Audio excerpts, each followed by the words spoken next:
So today we have some more practice examples to do with oligopoly.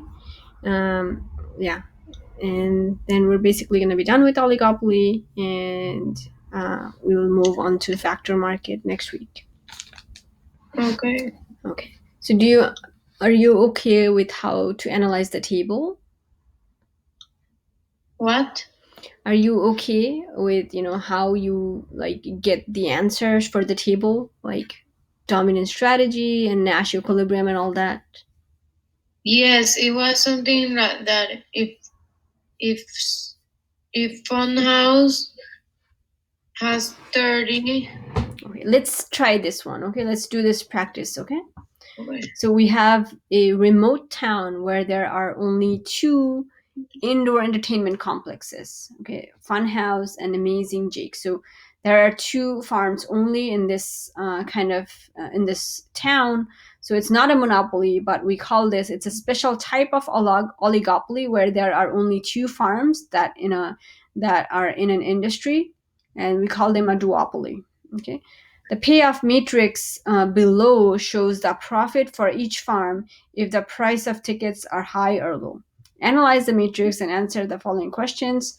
Funhouse is the first number in each cell, and Amazing Jake is the second number.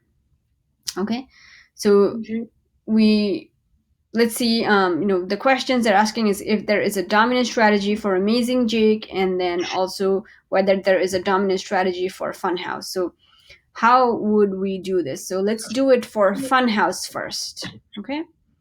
So if I'm Funhouse, how am I going to analyze, like, what is going to be my decision for whether to charge a high price for tickets or low price? How do I make that decision?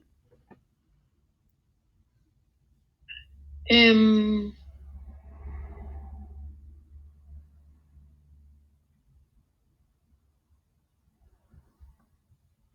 So remember, if you are Funhouse, right, you have two choices. You can either do high price or low price, but it's not enough, for you to do your own thing, right? Because you're oligopoly. You're kind of gonna have to remember what your opponent is doing as well. So here he's gonna have to, or Funhouse, they're gonna have to keep in mind what Amazing Jake is doing. So let's say, for example, they know that Amazing Jake is choosing a high price for their tickets. So now it is for us to decide, for Funhouse to decide whether it is better for them to charge a high price as well or to charge a low price for their ticket. So Low. low. Okay, so which numbers are you looking at? I'm looking at 30, 35, 50, and 50. Okay, so first of all, yes, so this column right here, right? But you're not going to care about these numbers because these numbers are profits for Amazing Jake. But right now, we are pretending to be Funhouse and we're trying to decide what's better for us to do if Funhouse decides on a high price. So we're looking at this column. Okay. And the two numbers that we're going to focus on are the Funhouse's number, which are the numbers in red, or the numbers that come first in a cell. So 30 and 15. So what is better? 30. 30, because these represent profit. So you want the higher profit, right? So Okay. if Amazing Jake chooses a high price, right? Funhouse, right? They should choose a high price as well, because the comparison is between 30 and 15, and 15 is lower, right? If they choose a low price, they're only going to get $15, whereas if they choose a high price, they get 30. So they're going to choose a high price. Okay. Mm-hmm. And I'm going to do the same thing. Oh, not this.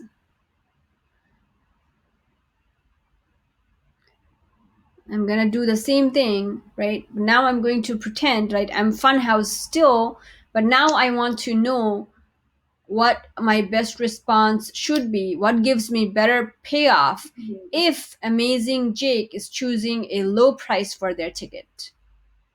Okay, So now, what are the two numbers that you're going to be looking at?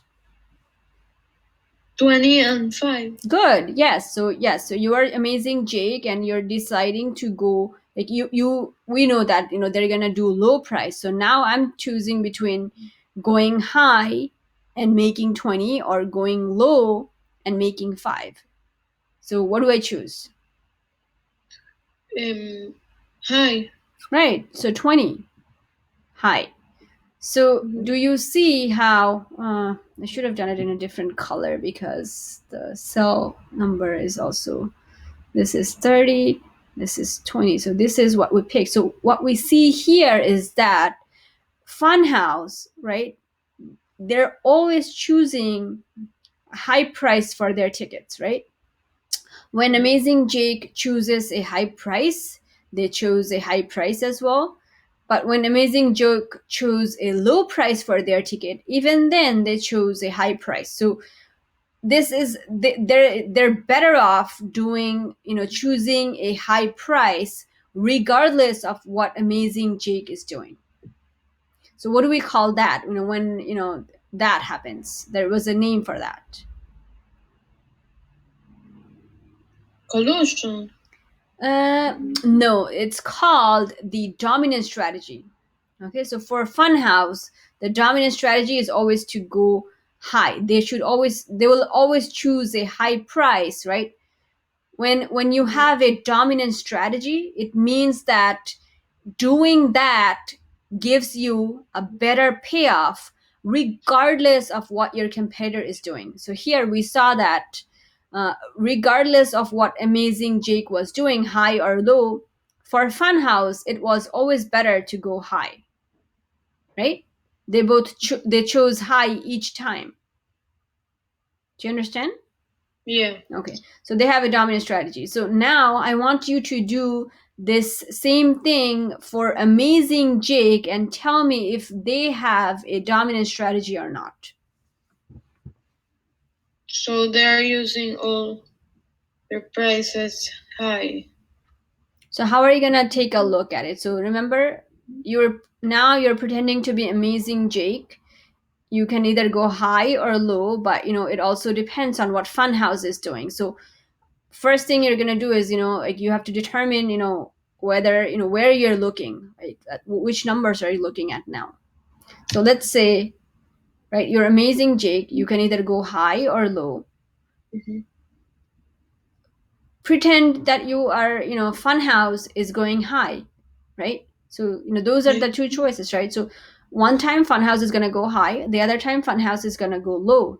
So if first thing you do is like, what if Funhouse chooses high price for their tickets? If I am Amazing Jake, what is my best response? To choose low. Okay, so first of all, determine the numbers that you're looking at. Which numbers are you comparing between? 35 and 15. No, right? So that would be 35 and 30, right? Because here you're looking at rows now. First you are looking at columns. Now you're between rows, right? So yeah. I'm sorry, not rows. Yeah. So you're looking at this column or that column, right? Yeah. So your Funhouse, right? If they go high, is it better for the Amazing Jake to go high or low? High. High, right? Because 35 beats 30. What about if Funhouse goes low? It is better to go high. Which numbers again? 20. Exactly. So 15 and 20. It's not between 30 and 20, right? Yeah. So I think that's where you're kind of getting confused. So the deciding thing is what Funhouse is doing. So if Funhouse goes high, I'm gonna be looking at here, like across, like, or at the two different columns. If Funhouse goes low, I'm looking over here, right? These two numbers.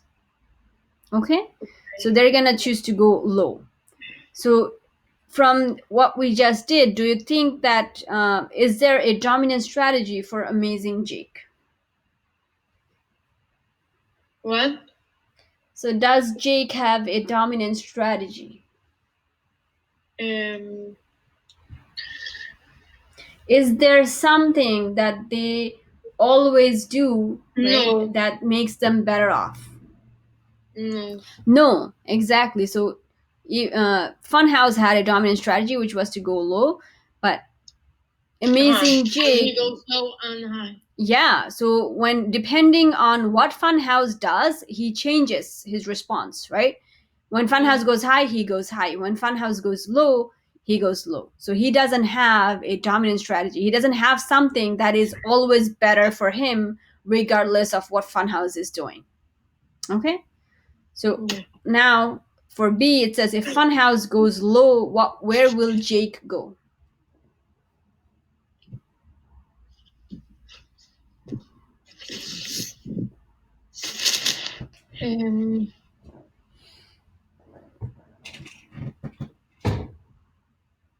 Um, he will go high.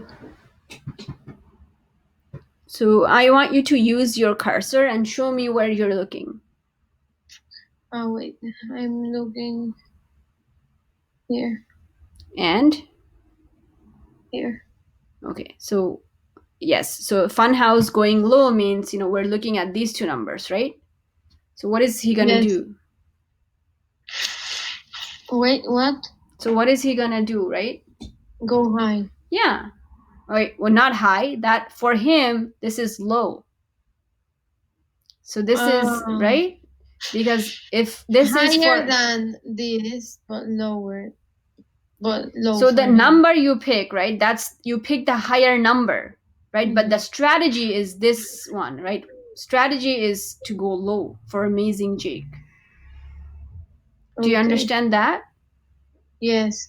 Okay. Okay.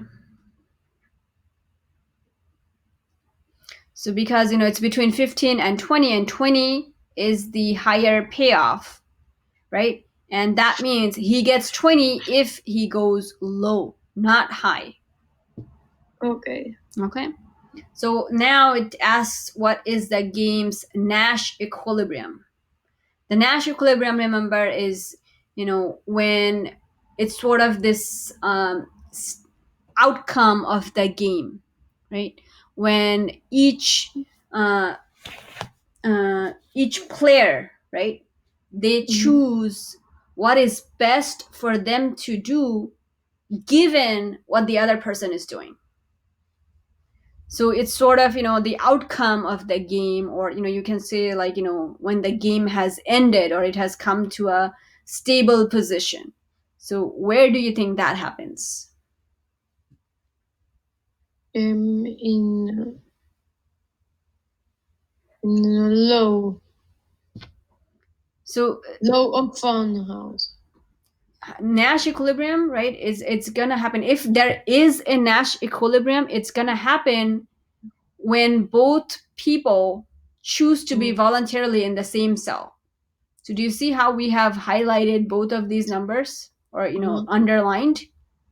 Yes. So this means that this is the Nash equilibrium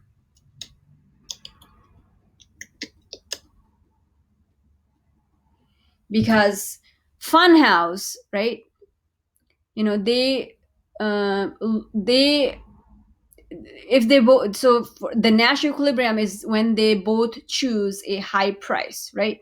And the way we know that this is a Nash equilibrium, because Nash equilibrium is a sort of a place where any where no player sort of has any reason to move away from this, because there is no other strategy that they can choose that is going to give them more profit, and we can check for that. Okay, so let's say if Funhouse, okay, remains in this situation, like if they maintain this strategy, like if they maintain, that they're gonna keep their prices high. Okay, is there anything Amazing Jake can do, right, by moving from this cell that is gonna give him a better profit? I know what I said was a lot of word. So imagine that you are, we're saying that this is the Nash equilibrium. This is where they have both, the game sort of ended here, because both players sort of ended up here in this cell, and this is sort of the stable equilibrium situation. Okay, so imagine, if Funhouse, right, doesn't change their strategy, right, they decide to stay at high. Okay, there is nothing that Amazing Jake can do by choosing another strategy that would give him more profit. Okay, so right now he, Amazing Jake is over here. It's not like, he can do better by going low if Funhouse is still remaining at high. So if Funhouse remains, high prices, or maintains high prices, the best he can do is by going high. Do you see that? Mm-hmm. And the same thing works for Amazing Jake. Okay, if sorry, Funhouse, if Amazing Jake, right, maintains this high price, okay, Funhouse can't do anything, right, to change Amazing Jake's mind, right, or their strategy. So we're going to assume that, Amazing Jake is going to maintain this high price of, over here, right, they're going to be over here, they're going to maintain this high price. In this instance, if they don't move, there is nothing that Funhouse can do that is going to give them a better profit by moving away from here. Nothing gives them better profit. Okay, so this is why this would be the Nash equilibrium of the game, and this is why there would be no reason to move away from, like, this equilibrium. This equilibrium, right, they have chosen to be in this place, where they are each, choosing the action that gives them the best payoff, depending on what the other person is doing. Okay, so the Nash equilibrium would be high and high, right, high price for both. Okay. Any question here, Sandra? No. So now, let's take a look at this one. It's the same sort of a setup. We have a similar, example, right? So Breadbasket and Quick Lunch are the two sandwich shops serving a small town, and they can either choose to set a high price or low price for sandwiches. The payoff matrix here shows their daily profit for each combination of prices. The first entry is for, Breadbasket's profit, and the second entry is for Quick Lunch's profit. Assuming that they both know this information in the matrix, answer the following. So, okay, before we move on to this one, I just wanted to tell you that, so far all the examples we have seen, there have been at least one Nash equilibrium. Okay, there can also be games where there is no Nash equilibrium, or game where there are multiple Nash equilibrium. It all really depends on how these numbers are set up. As long as you know how to analyze the game, right, don't be nervous if you see that, you're coming up with zero Nash equilibrium or multiple Nash equilibrium. That can happen. There are games that, you can set up games that way. So maybe, they could throw that in on the AP exam or something. Okay. So I also wanted to mention that the payoff matrix can also look a little bit different. So rather than doing this slashes, sometimes they'll just like do like commas. Okay, and the way you read them is basically the same, right? So the first number is for this guy over here.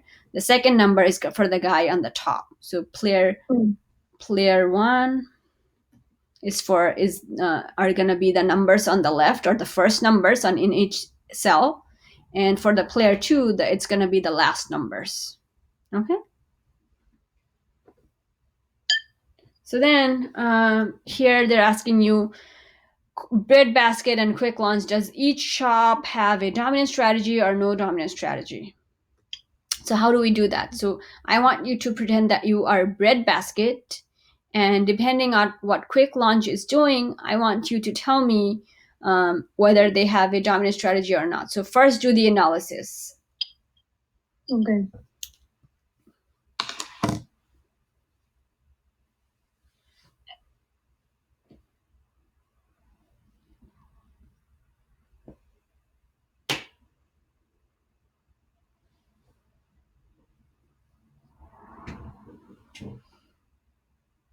What are you doing?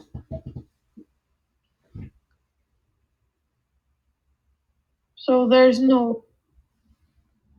You cannot do that without really doing the analysis, right? You have to um, do it first, right?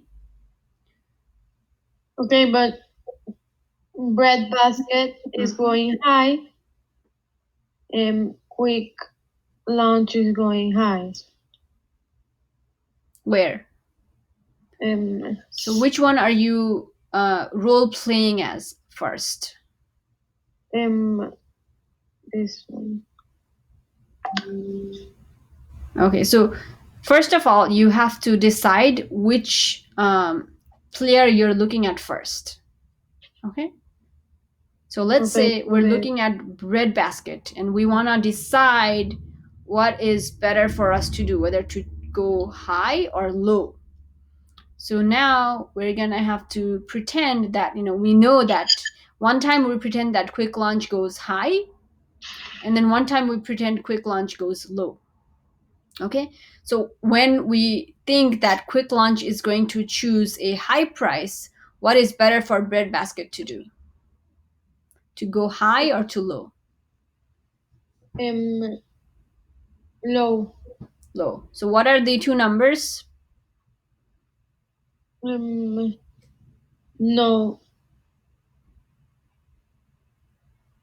What do you mean? So I want to make sure that you know which cells you're looking at. So I just want to know that I want you to use your cursor and tell me where you're looking at, which two numbers. Here. No, that's if they both go high, right? We're not doing that. So that's how you read the matrix. So if I go low. So if breadbasket, right? I'm pretending to be breadbasket, and first thing I'm doing is I think that quick launch is gonna go high. So what do I do if I'm breadbasket? Go low. Low, because that gives you 120 as opposed to 105. Okay? Yeah. Yes, so that's what you're gonna do if they go high. And what about if they go low?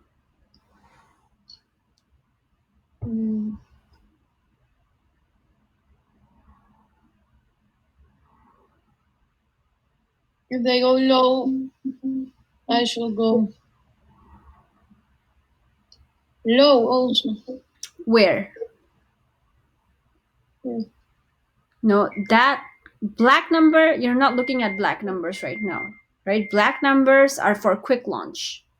Oh, okay. So if you are breadbasket, right, first thing you did was you looked at what happened. Like if quick launch chose high price, it is better for them to do low price and get 120 rather than high price and 105. You're going to do the same analysis when you're pretending, what if quick launch chooses a low price? So what is better for me as breadbasket to do?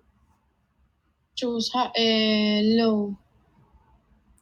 Okay. Okay, good, right? So what are the two choices, right? It's between 40 and 75 now, right? Yeah. Okay. I just want to make sure that you know how to read it, okay? So it's between 40 and 75, and I'm going to pick 75 and go with the low price. So do I have a dominant strategy? Does breadbasket have a dominant strategy? Yes. Yes. So always go low. Good, right? So they have a dominant strategy to. Do you mind moving your cursor a little? Sorry. So breadbasket, their dominant strategy is to go low because regardless of what quick launch does, high or low, they always choose to go low. Okay. And can you do this analysis for quick launch now?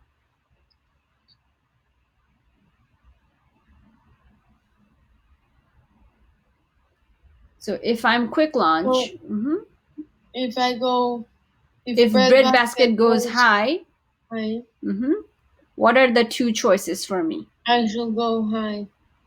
Okay, you're remember if they go high, I'm looking over here. Yeah. High, or low. So those are my two choices. So she'll go low. Right? Because going low gives me 130. Okay, as opposed to going high. So if breadbasket goes high, if I go high as well, I get 110. But if I go low, I get 130. So I'm gonna choose to go 130. Okay. So just move your cursor a little, Sandra. Okay, there. Okay. And now, what about if breadbasket decides to go low?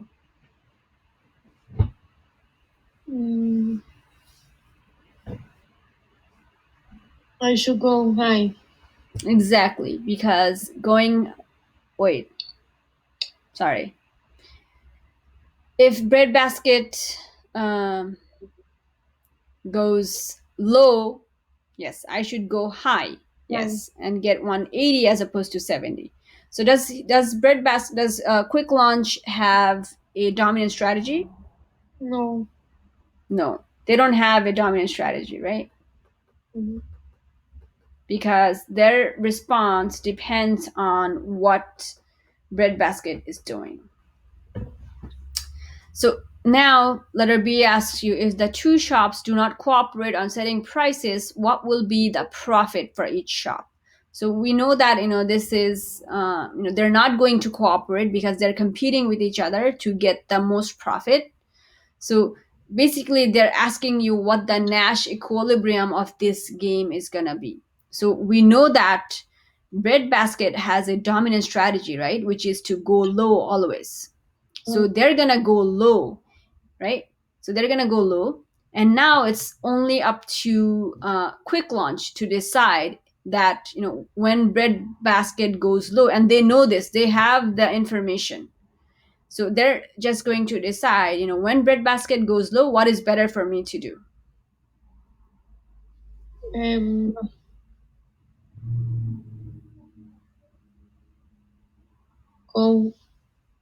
Go high. Where? Which cell? Good. Yeah, so then that is going to be the Nash equilibrium of this game. This is where the game sort of ends, right? Where where breadbasket chooses a low price and gets 120, and quick launch chooses a high price for their sandwich and gets 180. Okay. So this is the Nash equilibrium. So Nash equilibrium, remember, whenever you have both players underlined in a cell, that is usually going to be your Nash equilibrium. And if they both had a dominant strategy, this would also be the dominant strategy equilibrium. Okay, but in this case they didn't. So one of them had a dominant strategy, one of them didn't. So we didn't show a dominant strategy equilibrium. Breadbasket. What? So I just said that here one of them didn't have a dominant strategy, the other did, right? So that's why we didn't have something called the dominant strategy equilibrium. Okay, if they both had a dominant strategy, right, if they both had a dominant strategy, we would have this equilibrium. Okay, we would pick another cell.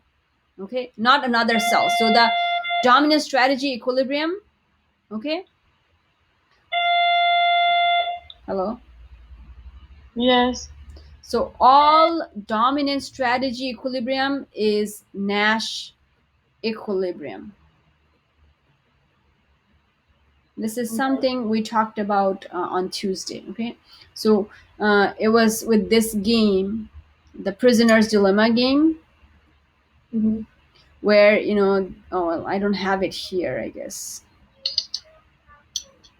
Yeah, so this one, they both had a dominant strategy, which was to confess. So this was a dominant strategy equilibrium. This was also the Nash equilibrium of the game. Okay, so both of these things are gonna be the same if you have a dominant strategy equilibrium. So and remember, with this game over here, or sorry, this one. So all dominant strategy equilibrium is also a Nash equilibrium, but it's not the other way around. Okay, so see what I mean by this. Here we had a Nash equilibrium, but we didn't have a dominant strategy equilibrium, correct? Mm-hmm. So it just doesn't work the other way around. So not all dominant strategy equilibrium is Nash equilibrium, but all Nash equilibrium is not DSE, or the dominant strategy equilibrium. Okay, I just want to make sure that you understand this part. Yes. Okay. And then, so this is the Nash equilibrium for breadbasket to go low and quick lunch to go high. And now it's telling us that the government for Part C is concerned that the food prices are too high, and they decide to give a daily subsidy of $20 to any shop that chooses to set a low price for their food item. So here we're just going to have to redraw the matrix, okay?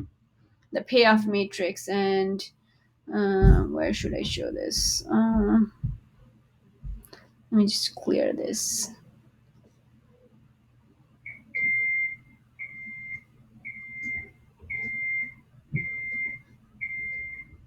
Okay, so we're just going to redraw the payoff matrix, because so this is quick launch, high and low price, and this is breadbasket, high price and low price. Okay, so the government is gonna give you a $20, right? You can add a daily subsidy of $20 only if you choose a higher price. So for the first cell here, right, they're both choosing to have a high price, so they're not going to get the subsidy. Okay, if they both choose a high price, they don't get the subsidy, so those numbers are not going to change. Okay, and then for this cell over here, breadbasket, here they have a high price, but quick launch, this cell means that quick launch chooses a low price, right? So quick launch is going to get the subsidy, but breadbasket is not. So I don't change breadbasket's number, it's going to remain 40, but I'm going to add $20 to quick lunch's number. So 130 plus 20 is 150. Do you understand, Sandra, what I'm doing? Yeah. Okay, so I'm going to do the same thing over here. So here breadbasket has a low price, or this, for this strategy, right, they have a low price, so I'm just going to add $20 to their profit, so that makes it 140. But quick launch, right, for them this is high price, so they're not gonna change. And for the last cell, right, it's gonna be low for each, right? So low price for breadbasket, low price for quick lunch, so I'm gonna add 20 to both of those numbers. So that's basically it. They wanted to redraw the payoff matrix under the government subsidy. Sometimes, this question is from an actual AP exam, so sometimes they do that. They will try to tell you, what happens if there is a subsidy, how do the payoff matrix, the numbers. So this will be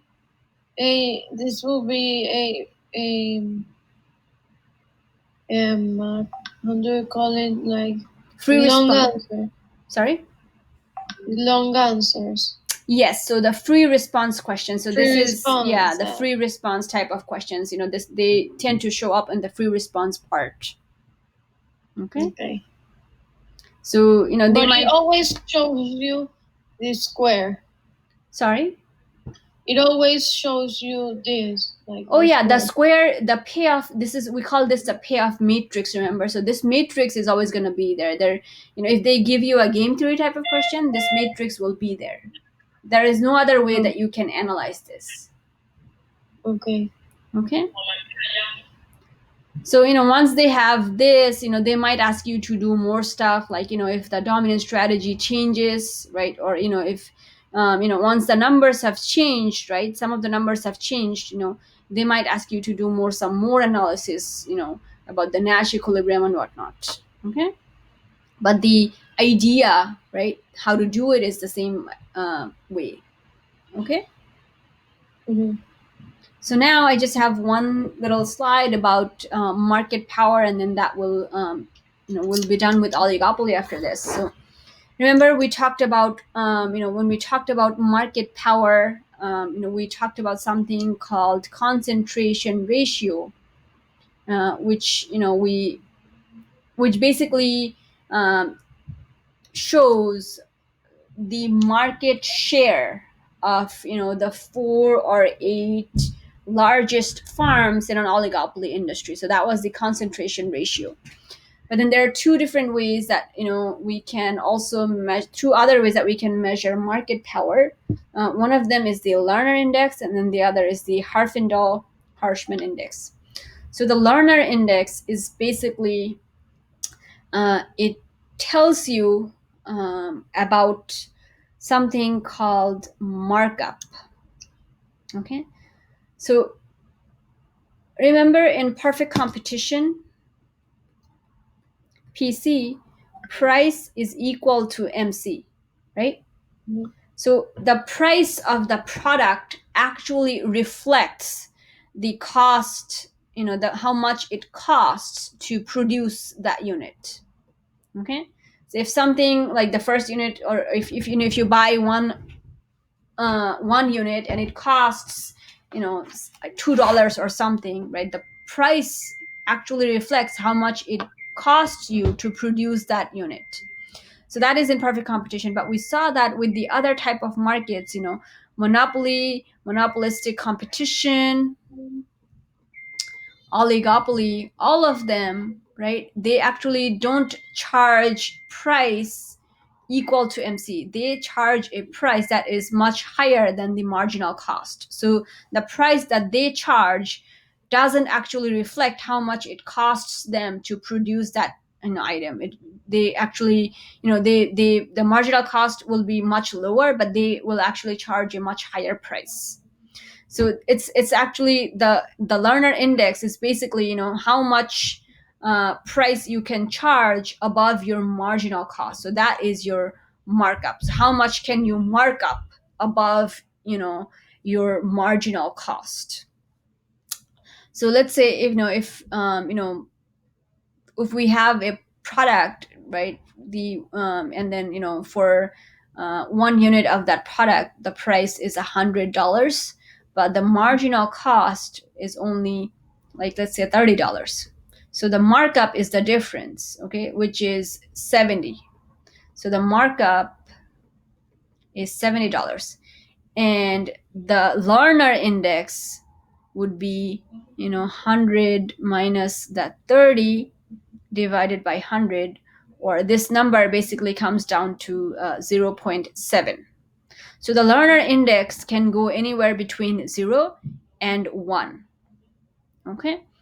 If it's 0, right, it would be perfect competition, because if this were 0, the Lerner index 0 meaning this number, I'm sorry, this numerator, it will only happen when price is equal to marginal cost. Okay, so if this were perfect competition, right, the price would not be 100, the price would actually be just be 30. So 30 minus 30 is 0, divided by 30, that whole ratio would be 0.